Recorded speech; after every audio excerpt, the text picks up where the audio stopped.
Masalahnya apa? Pemerintah kita di Indonesia ini belum menjadikan sains itu sebagai basis dalam pengambilan kebijakan ekonomi dan politik. Gitu. Kita lebih mendasarkan pada kebijakan politik saja yang sebetulnya itu tidak berdasarkan fakta empiris.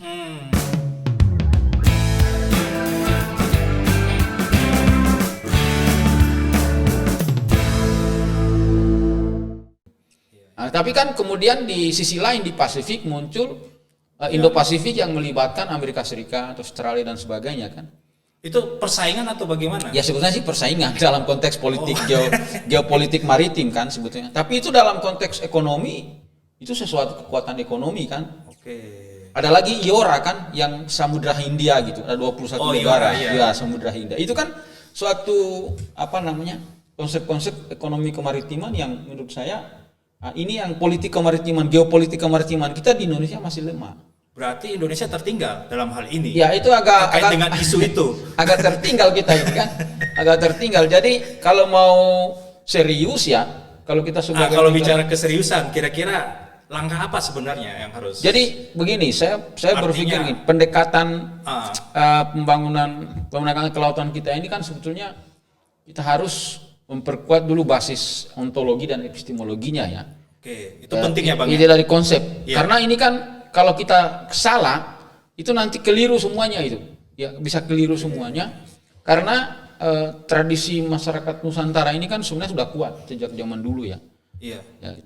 Kayak poros maritim ini kan karena basis ontologi epistemologinya lemah, ketika aksiologinya tidak jelas begitu. Oh iya. Ya. Jadi nggak ketemu ya? Nggak ketemu.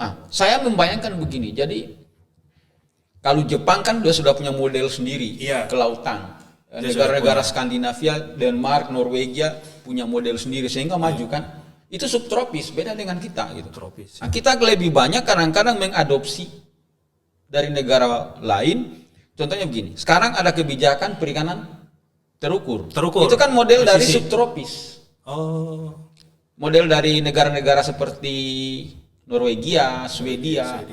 Kalau di kemudian Selandia Baru itu juga subtropis. Ya. Nah, di dunia ini sebetulnya negara yang paling bagus dalam penetapan namanya sistem kuota itu Selandia Baru. Nah, karena tapi tidak banyak jenisnya. Iya. Tidak banyak jenisnya, tidak beda banyak. dengan kita. Nah, di daerah tropis nyaris tidak ada. Itu kan mengadopsi namanya pemikiran Barat. Ya. Tetapi di sisi lain kita punya konsep-konsep lokal dalam pengolahan sumber daya perikanan.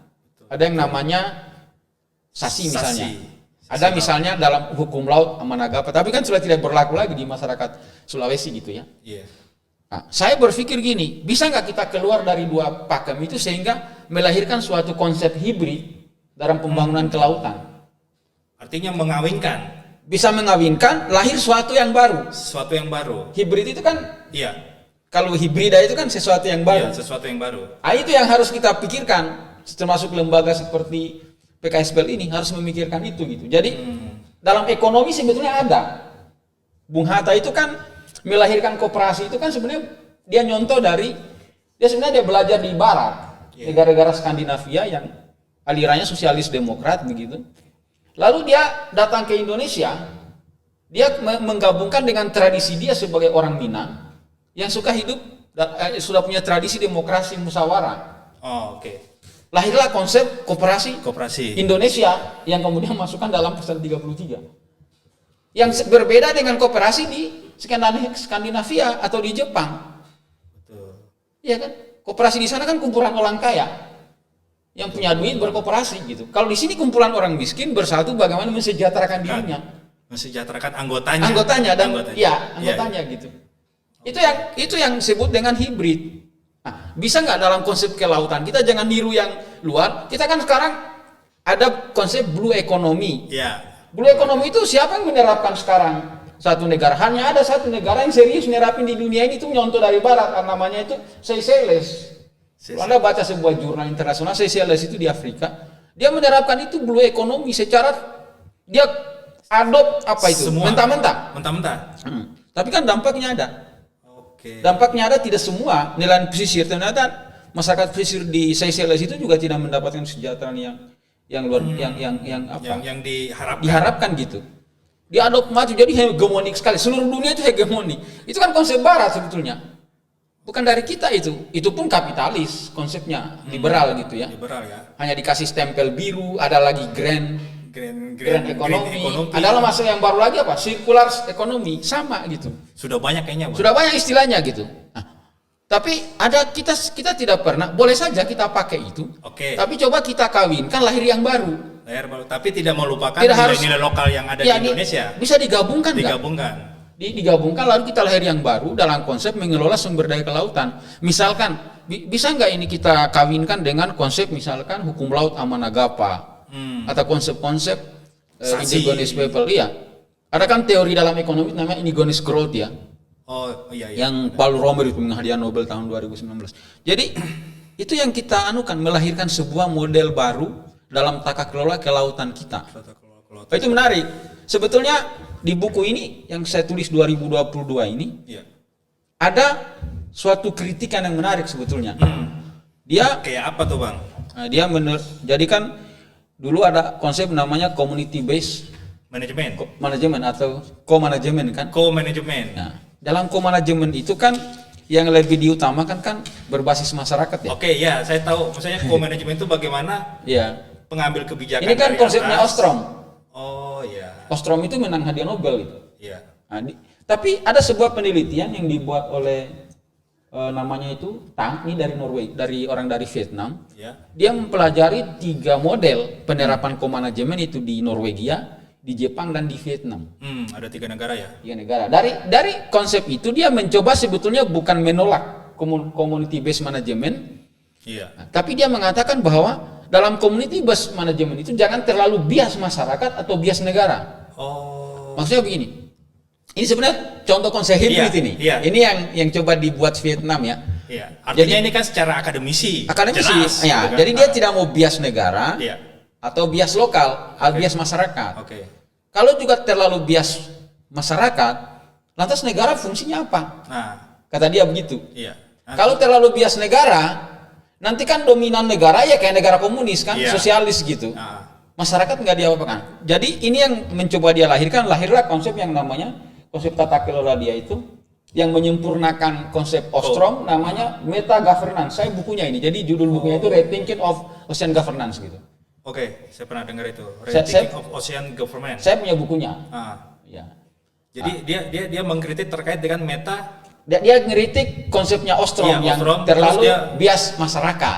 Dia mengusulkan meta Governance. Jadi meta governance itu negara juga berperan, masyarakat berperan, sehingga karena negara ini kan bikin kebijakan, regulasi kan, Iya, regulasi. tapi dari tidak negara. boleh dominan negara, partisipasi masyarakat juga harus masuk. Bagaimana mengkawinkan itu?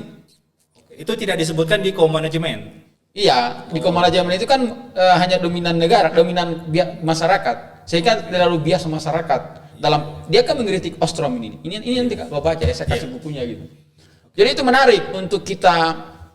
Maksudnya ini satu contoh saja. Iya. Satu contoh saja yang coba dikoreksi oleh namanya ini Tang ya, dalam bukunya ini.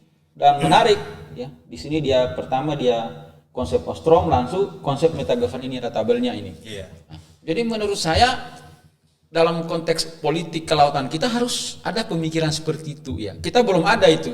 Belum ada ya, Pak? Ya, artinya kan bisa aja kita buat suatu gagasan, kita riset model-model community based management atau pengelolaan berbasis masyarakat, berbasis adat di Indonesia ini. Kemudian kita lihat bagaimana konsep-konsep barat yang lainnya, konsep dari negara lain.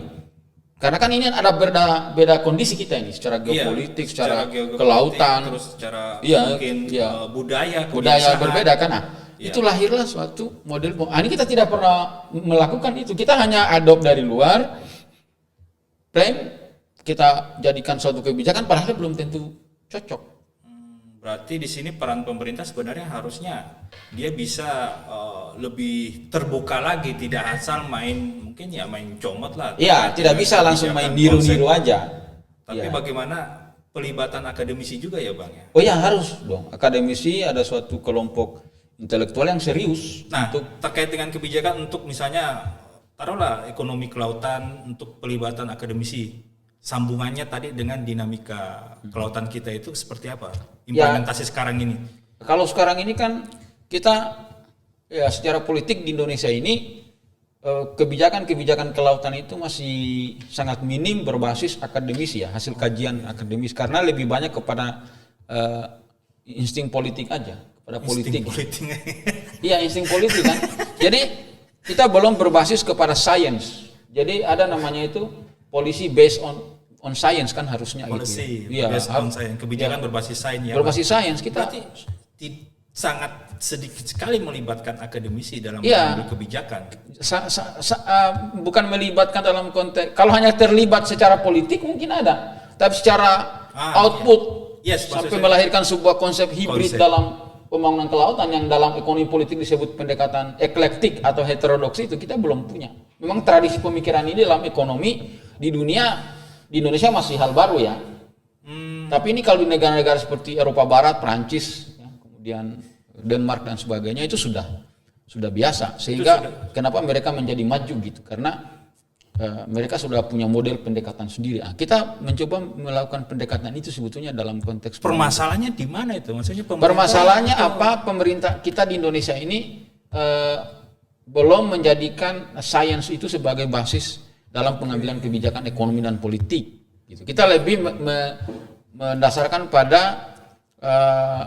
kebijakan politik saja yang sebetulnya itu tidak berdasarkan fakta empiris. Ya, fakta empiris kan harusnya dibangun dari fakta-fakta empiris, pengalaman, ya, kesejarahan gitu. Berarti kalau setahu saya negara yang memang mengedepankan pengambilan keputusan, apakah itu kebijakan atau rancangan teknologi, itu mengedepankan dari sains dan akademisi, itu ciri-ciri negara maju. Iya. Berarti kalau kita belum ya? Belum sampai masih jauh, Bang. Bukan masih jauh, sudah ada, tapi itu hanya sebagai pelengkap. Pelengkap saja. Ya. Kita kan sudah ada misalnya poros maritim, tol laut. Sekarang nasibnya kayak apa? Itu. Kan kita tidak tahu. Betul. Ya, kita tidak tahu sampai sekarang bagaimana implementasinya. Kalau saya pernah ketika saya ke pulau Talaut misalkan. Talaut. Padahal Talaut itu kan kalau dilihat secara sumber daya kelautan kan mereka punya potensi, punya potensi sumber daya ikan tuna gitu, penangkapan tuna di Samudra Pasifik kan. Iya. Problemnya kan sederhana. Problem transportasi laut dan keberadaan sarana prasarana seperti listrik dan pabrik es. Oke. Itu saja kan problemnya. Kalau itu bisa ditangani, itu kan bisa menyuplai seluruh industri pengolahan ikan di daerah Bitung sana. Sehingga kemungkinan bisa mengurangi biaya logistik. Ya, itu aja kan sebetulnya. Problemnya di sana kan ketika kita lihat, ini kekurangan listrik tidak ada, kemudian cold storage tidak bisa beroperasi dengan konstan gitu ya. Iya. Lalu pabrik es tidak ada. Artinya ketika menangkap kan, kualitas ikannya itu kan berkurang. Kan padahal ikan itu kan untuk menjaga supaya histaminnya itu tidak ada, maka es itu kan harus terpenuhi dengan baik. Nah, ini problem sebetulnya itu klasik sekali ya. Klasik. Ya. Nah, ini problem-problem mendasar begini kan harus. Ini kan basisnya ilmu pengetahuan. Iya. Iya toh. Bahwa kalau tidak di es ikan itu histaminnya tinggi, kan begitu kan, racunnya tinggi, kualitasnya turun kan, turun harga mempengaruhi. Sedangkan biaya logistik tinggi. Iya kan begitu. Itu berarti itu salah satu contoh, artinya contoh kecil sebenarnya di tingkat masyarakat bagaimana implementasi dari mungkin tol laut tadi itu, infrastruktur, pelabuhan, sehingga aktivitas masyarakat. Oke Bang, jadi memang sangat disayangkan ya terkait dengan tadi pengambilan kebijakan, dinamika kelautan ekonomi, politik kelautan di kita itu masih mengedepankan mungkin insting tadi Abang bilangnya, insting politik dibandingkan kepentingan politik sebetulnya. Kepentingan politik. Kepentingan politik di sini kalau udah bicara kepentingan politik agak berat. Dibandingkan mengedepankan mungkin peran akademisi dalam mengambil, mengelola, terus merumuskan dan mengimplementasikan terkait kebijakan ini.